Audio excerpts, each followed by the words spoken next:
forte augmentation du rythme de croissance de l'offre se fera par une plus grande maîtrise dans l'exploitation des sources non conventionnelles d'énergie, ce qu'on appelle les pétroles et gaz de schiste. D'un retour de certains pays dans la production de l'énergie conventionnelle, l'Iran notamment, d'où l'orientation d'une politique de part de marché et non plus une politique de prix.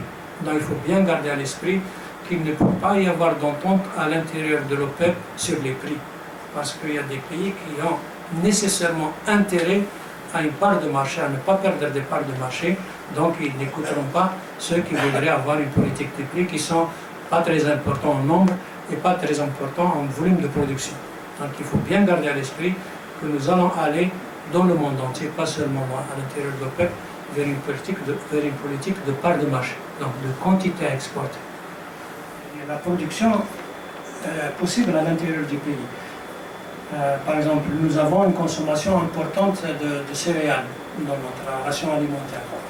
D'accord? C'est parce que notre ration alimentaire a été construite à un moment où on était producteur important de céréales. Aujourd'hui, nous importons 70% des céréales que nous consommons. Donc, il faudrait absolument revoir notre ration alimentaire.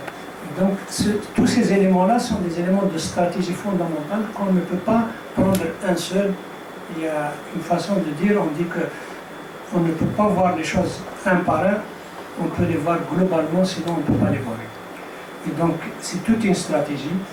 Alors, je vous invite à lire l'Algérie de l'espoir, 5e chapitre, qui vous donne le détail de toutes les politiques sectorielles, les politiques donc, de l'État et les politiques envers la population.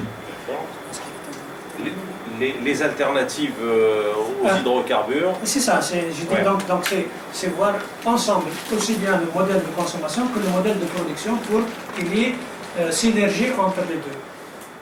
Quelle est la position à prendre vis-à-vis de cette globalisation, mais déjà au niveau régional, maghrébin, et le problème de la Libye, et en ce moment le problème de la Tunisie. Comment est-ce que dans cette réflexion au niveau politique, on peut en tenir compte et quelle serait la stratégie à court et moyen terme? Je dirais pas à long terme. D'accord.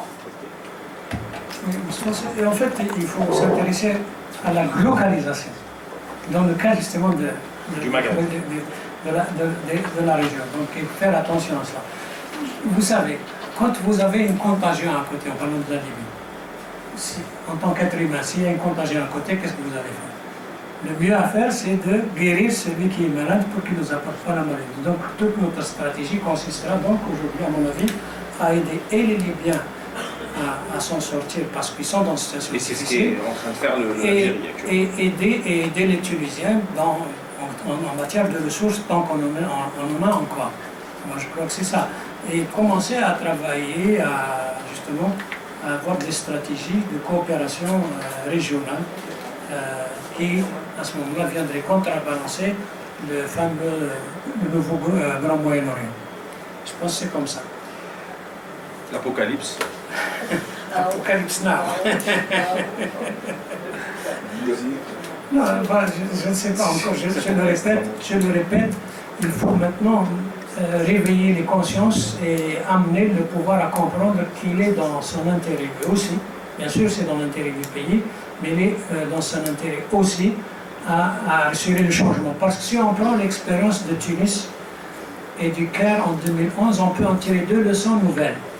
La première leçon, c'est que lorsque la population sort dans la rue, sans programme, sans leadership, elle est capable de faire partir le chef de l'État. Mais le fait qu'elle n'ait pas de programme et qu'elle n'ait pas de leadership, elle n'est pas capable de réaliser le changement. Et c'est pour ça que je dis que tout notre travail consiste à travailler, à mettre en place cette capacité de gérer le changement une fois que l'explosion, s'il devait arriver, arriverait.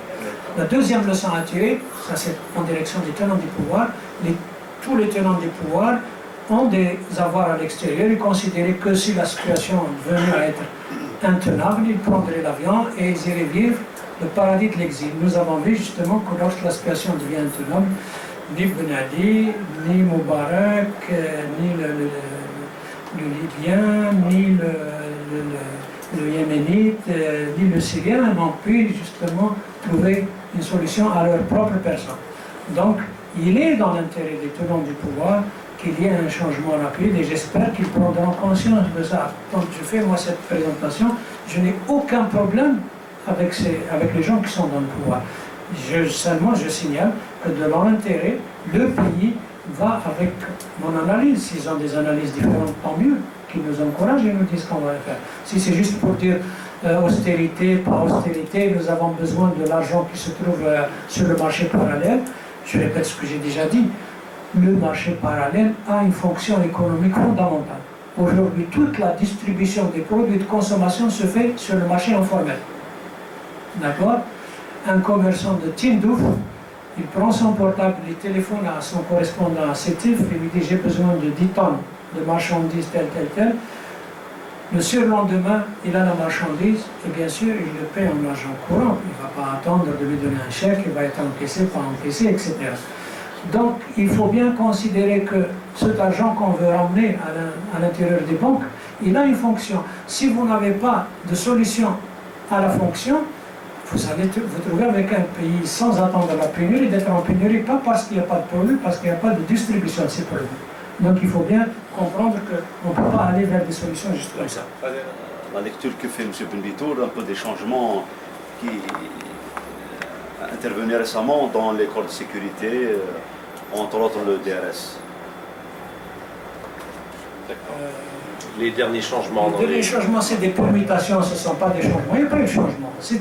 Quand on parle de changement, c'est le changement de tout le système de gouvernance et non pas le changement des individus. Or, il y a ici des permutations à l'intérieur des mêmes éléments du pouvoir. Donc, je ne peux pas le qualifier de changement.